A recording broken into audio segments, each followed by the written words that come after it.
চীন ও যুক্তরাষ্ট্রের তরুণ সঙ্গীত শিল্পীরা সুর, ছন্দ এবং অভিন্ন লক্ষ্যকে কেন্দ্র করে পারস্পরিক সংযোগ ও সম্প্রীতির এক অনন্য উদাহরণ সৃষ্টি করেছেন। দুই দেশের মার্চিং ব্যান্ডের যৌথ অংশগ্রহণে তৈরি হয়েছে এমন কিছু শক্তিশালী মুহূর্ত, যা সাংস্কৃতিক বিনিময়ের পাশাপাশি পারস্পরিক বোঝাপড়া ও সহযোগিতার বার্তা বহন করছে।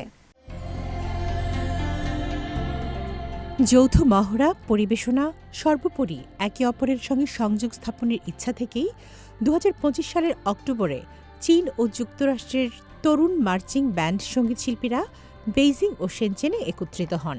সঙ্গীতের প্রতি তাদের অভিন্ন ভালোবাসা খুব দ্রুতই ভৌগোলিক ও ভাষাগত সীমাবদ্ধতা ভেঙে দেয়।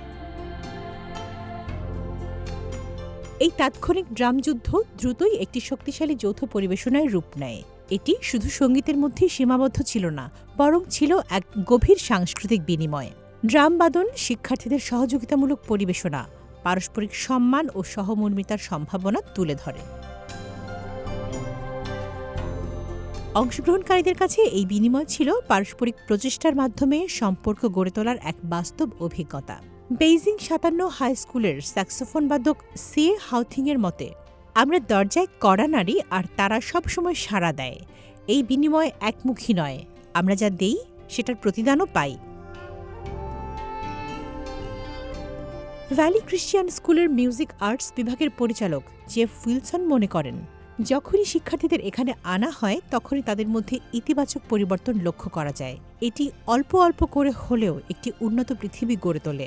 মুখোমুখি ব্যক্তিগত যোগাযোগ বিভ্রান্তি কমায়, আর এ কারণেই এমন বিনিময় গুরুত্বপূর্ণ।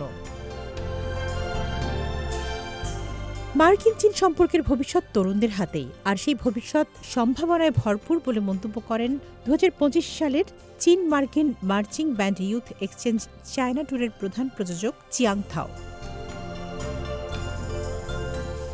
২০২৩ সালে চীনের প্রেসিডেন্ট শি জিনপিংয়ের ঘোষণা ছিল ৫ বছরে ৫০,০০০ আমেরিকান তরুণ চীন সফর করবে।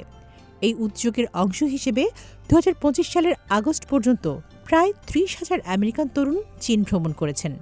এই কর্মসূচির লক্ষ্য ৫ বছরের মধ্যে ১/২ তরুণ আমেরিকানকে বিনিময় ও অধ্যয়ন কর্মসূচির মাধ্যমে চীনে আমন্ত্রণ জানানো।